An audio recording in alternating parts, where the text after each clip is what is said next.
Hey guys, आज मैं plane उड़ा रहा हूँ। प्लेन ये तो डुप्लीकेट प्लेन है। ये कहीं से भी लैंड हो जाता है और कहीं पे भी लैंड हो जाता है, कहीं से भी टेक ऑफ कर लेता है। लेकिन असली एयरप्लेन जो है सिर्फ एयरपोर्ट से ही पे ही लैंड होता है और वहीं से टेक ऑफ करता है। तो पटना का जो इंटरनेशनल एयरपोर्ट है, जयप्रकाश इंटरनेशनल एयरपोर्ट, क्या आप लोग को पता है वो किन के नाम पे है? और वो जिनके नाम पे है, मतलब जयप्रकाश जी के जो नाम पे है, वो कौन है, क्या है, आप लोग को क्या पता है? अगर नहीं पता है तो कोई बात नहीं, मैं आज आप लोग को बताऊंगा कि वो कौन है। सिर्फ एयरपोर्ट का नाम नहीं, ब्रिज का नाम जेपी सेतु, जो गंगा नदी के ऊपर है, जो रेल और रोड का ब्रिज है, वो ब्रिज का नाम, हॉस्पिटल का नाम लोकनायक हॉस्पिटल, ट्रेन का नाम लोकनायक वीकली स्पेशल ट्रेन है, उसका नाम, ट्रेन का नाम, फिर आपका जगह का नाम जेपी नगर, ये सब कुछ है उनके नाम पे। तो कोई ना कोई बहुत बड़ी हस्ती होंगी, इसलिए मतलब इतना सब कुछ उनके नाम पे है।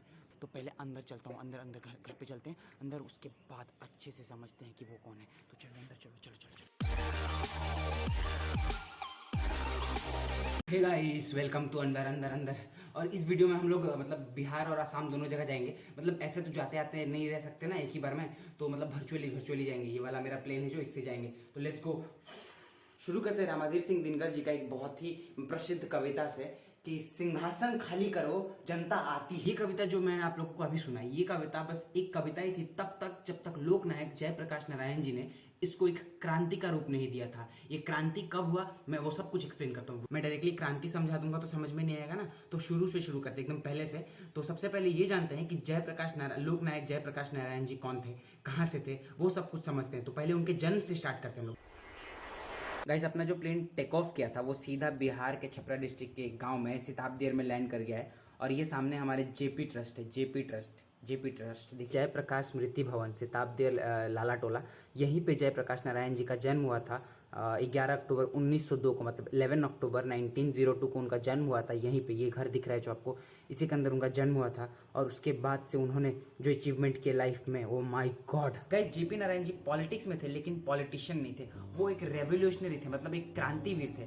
महात्मा गांधी जो पहले लीडर थे हमारे देश के, मतलब जिन्होंने देश की सारी जनता को इकट्ठा कर दिया था किसी एक कॉज के लिए एक साथ, वैसे ही जेपी नारायण जी ने देश की पूरी जनता को एक साथ इकट्ठा कर दिया था आजादी के बाद। तो मतलब महात्मा गांधी जी के बाद ये दूसरे इतने बड़े लीडर हमारे देश के थे जिन्होंने पूरी देश को इकट्ठा कर दिया था किसी कॉज के लिए। अब आपको किसी भी इंसान में इंटरेस्ट कब आएगा, जब आप उनके अचीवमेंट के बारे में जानेंगे, है ना। तो मैं पहले आपको उनके अचीवमेंट के बारे में एक्सप्लेन करता हूं। तो भारत के आजादी के बाद यही एक लीडर थे जिन्होंने पूरे देश में, भारत की आजादी के बाद पूरे देश में क्रांति का माहौल पैदा करते था, मतलब एक रेवोल्यूशन ला दिया था। अपने घर पे बैठकर मैं उनका कहानी आप लोग को सुनाऊंगा तो आप लोग भी थोड़ा सा बोर हो जाएंगे। तो चलिए लोकनायक जी के घर चलते हैं। ये लोकनायक जी का घर था। तो उनका आज़ादी में, भारत की आज़ादी में क्या रोल था वो थोड़ा सा मैं आप लोग को बताता हूँ अभी। जो नॉन कोऑपरेटिव मूवमेंट था 1942 का, मतलब सविनय अवज्ञा आंदोलन, ये जो मतलब मूवमेंट हुआ था ना, वो टाइम पे भी इसमें उनका रोल था। मतलब इस टाइम पे वो जेल भी गए थे, ब्रिटिशर्स ने उनको जेल में डाल दिया था। लेकिन उस टाइम पे उनका एज 40 साल था और वो उस टाइम पे जेल का दीवार कूद के भाग गए थे। मतलब 40 साल की उम्र में मैं और आप नाला कूदने में डरेंगे और वो जेल का वॉल कूद के भाग गए थे। भाई, ये है असली बिहार का रोटी का पावर और ये है असली बिहारी का पावर। वाओ। देश की आज़ादी के बाद जेपी जी पॉलिटिक्स से थोड़ा दूर थे, लेकिन 1960 के बाद वापस से पॉलिटिक्स में लौटे।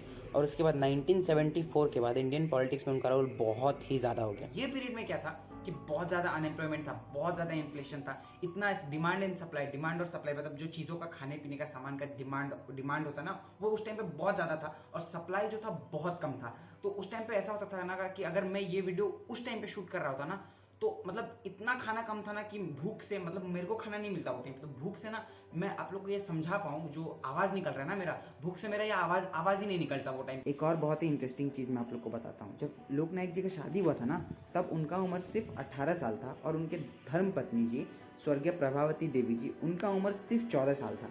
मतलब कि वो टाइम पे अगर आप लोग भी होते और आप लोग का एज भी 16-17 साल से ज़्यादा होता ना, तो आप लोग का भी शादी हो जाता। मतलब ये वो टाइम पे बहुत नॉर्मल था। 1974 में, मतलब 1974 में, जब लोगों से भूख और बेरोजगारी बर्दाश्त नहीं हुई तो आंदोलन पे उतर गए। उसी टाइम पे गुजरात में नव निर्माण करके एक आंदोलन चल रहा था जिसमें जेपी जी कहीं ना कहीं थोड़ा बहुत उसमें शामिल थे। तो उसके बाद क्या हुआ कि गुजरात की सरकार गिरा दी गई वो आंदोलन के बाद। तो उसी को मतलब देखते हुए जेपी जी ने सोचा कि बिहार में क्यों ना मैं कुछ ऐसा लॉन्च करूँ। तो उन्होंने बिहार के लोगों को बिहार के लोगों को बचाने के लिए, बिहार के लोगों को भुखमरी से बचाने के लिए, करप्शन से बचाने के लिए उन्होंने बिहार में भी एक आंदोलन शुरू किया। उस आंदोलन में उन्होंने सामाजिक न्याय की मांग की, मतलब सोशल जस्टिस की मांग की। अब सामाजिक न्याय क्या था, सोशल जस्टिस क्या था? सामाजिक न्याय या सोशल जस्टिस का मांग ये था कि बिहार के विधानसभा को, मतलब बिहार के असेंबली को रद्द कर दिया जाए, खारिज कर दिया जाए। और इस मूवमेंट को दबाने के लिए बिहार के गवर्नमेंट ने क्या किया कि 18 मार्च 1974 को निहत्थे कुछ प्रदर्शनकारियों के ऊपर फायरिंग करवा दी, पुलिस से अंधाधुंध फायरिंग करवा दी, जिसमें 8 बेकसूर लोगों की जानें चली गई। 5 जून 1974, इसका मतलब 5 जून 1974 को फाइनली जयप्रकाश नारायण जी ने पटना के गांधी मैदान में ऐलान कर दिया कि विधानसभा रद्द करने की मांग जो थी, अब ये बस मांग नहीं है, ये अब एक क्रांति है। अब वो नहीं चाहते आज़ादी के 27 साल बाद भी कि बिहार की जनता बेरोजगारी, करप्शन और भुखमरी का शिकार बनते रहे। अब इन्हें इससे और आगे जाना था। और ठीक उसी वक्त 1974 में पूरे बिहार में छात्रों का भी मूवमेंट चल रहा था, छात्र भी प्रदर्शन कर रहे थे। और खास करके इसका जो इफेक्ट जो था वो पटना में बहुत ज़्यादा था। और छात्रों के इस मूवमेंट को भी जयप्रकाश नारायण जी ने अपना नेतृत्व दिया, उन्होंने अपना लीडरशिप दिया। और बाकी जितने भी मूवमेंट थे सारे को मिला के जयप्रकाश जी ने एक ही मूवमेंट बनाया, एक क्रांति बनाया। और इस मूवमेंट को बिहार के हिस्ट्री में कहा जाता है बिहार मूवमेंट। बिहार मूवमेंट चल रहा था और 1975 में इलाहाबाद हाई कोर्ट ने इंदिरा गांधी जी को, जो हमारी प्रधानमंत्री थी उस वक्त की, उन्हें दोषी पाया था। किसमें दोषी पाया था? उन्होंने इलेक्शन के, मतलब वोटिंग का जो कानून होता है वो कानून तोड़ा था। तो उसमें इलाहाबाद हाई कोर्ट ने उन्हें दोषी साबित किया था।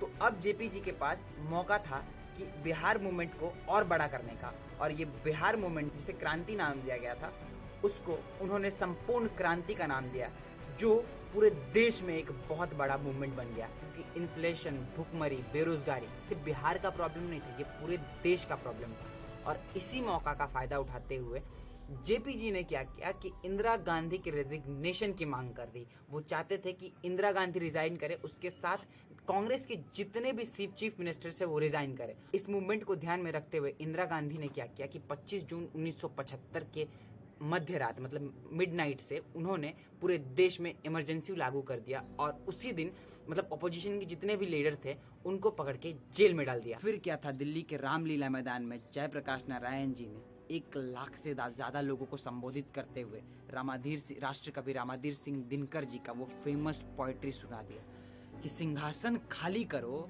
जनता आती है। इसके बाद देश में बहुत बड़ा मूवमेंट स्टार्ट हुआ, बहुत क्रांति फैला। और इसी दौरान उन्हें जेल में भी जाना पड़ा। जेल में रहते वक्त उन्हें बहुत ज़्यादा बीमार भी वो हो गए और उनको छुड़वाने के लिए यूनाइटेड किंगडम तक से मूवमेंट स्टार्ट हुआ, फ्री जेपी करके, मतलब जेपी को आज़ाद करो, ऐसे मूवमेंट स्टार्ट हुआ। और फिर उन्हें अक्टूबर महीने में हालांकि छोड़ दिया गया जेल से। और फाइनली 18 जनवरी 1977 को इमरजेंसी ख़त्म करने का ऐलान किया इंदिरा गांधी जी ने। और उसी वक्त इलेक्शंस भी घोषित किए गए। इलेक्शंस को देखते हुए जयप्रकाश नारायण जी के नेतृत्व में एक पार्टी का गठन हुआ, उसका नाम था जनता पार्टी। और वो पहली पार्टी बनी, पहली नॉन कांग्रेस पार्टी बनी जिसने केंद्र में अपना सरकार बनाया, मतलब जिसने सेंटर में अपना गवर्नमेंट बनाया। इतने बड़े लीडर, क्रांतिवीर और देशभक्त थे लोकनायक जयप्रकाश जी। उन्होंने अपने आवाज़ से पूरे देश के पॉलिटिक्स को बदल कर और हिला के रख दिया था। वे पॉलिटिक्स में वापस अपने लिए नहीं आए थे, मतलब वो लोगों के लिए आए थे, इसलिए उन्हें लोकनायक भी कहा जाता है। आज बहुत सारे पॉलिटिशियंस उनका नाम यूज़ करके, मतलब पॉलिटिक्स में उनका नाम यूज़ करके पॉलिटिक्स करते हैं, बट उनके आदर्शों को बहुत ही कम लोग फॉलो करते हैं आज के दिन में। फिर 8 अक्टूबर 1979 को पटना में उनका देहांत हुआ। उनकी आखिरी इच्छा थी कि वे अपनी आखिरी सांसें पटना में ही लें और उनका अंतिम संस्कार भी पटना में ही हो। तो 9 अक्टूबर 1979 को पटना में उनका अंतिम संस्कार भी कर दिया गया। तो गाइस, आशा करता हूँ अभी आपको समझ आ गया होगा कि क्यों उनके नाम पे एयरपोर्ट का नाम, ट्रेन का नाम, हॉस्पिटल का नाम, जगह का नाम, क्योंकि वो डिज़र्व करते थे। उन्होंने देश के लिए इतना कुछ किया था। और ये मेरी छोटी सी कोशिश थी आप लोग को उनकी कहानी बताने की। और बाकी अगर आपको ये वीडियो पसंद आया और अगर आपको मतलब ये इन्फॉर्मेशन पता नहीं था और आज ये वीडियो देख के पता चला हो, तो प्लीज़ इस वीडियो को लाइक कर दीजिएगा और कमेंट में ज़रूर बताना। और बाकी आपको अगर मेरा वीडियो अच्छा लगा है तो प्लीज़ चैनल को सब्सक्राइब भी कर देना यार। इससे मुझे मोटिवेशन मिलता है आप लोग के लिए नई कहानियाँ, नए ब्लॉग्स बनाने के लिए, मतलब बहुत ज़्यादा मोटिवेशन मिलता है। आप लोग समझदार है, आप लोग समझ जाएंगे। बाकी मिलते हैं आपसे अगले ब्लॉग में, तब तक के लिए बाय बाय, टेक केयर, नमस्कार, शब्बा खैर। और एक बात, अगर थोड़ा सा मतलब हिस्ट्री था ना तो थोड़ा सा बोर भी हो गया, तो कोई बात नहीं, अभी जल्दी मिलते अगले ब्लॉग में, तब तक के लिए bye bye bye bye bye bye. skies, middle November. You and I, flights to wherever.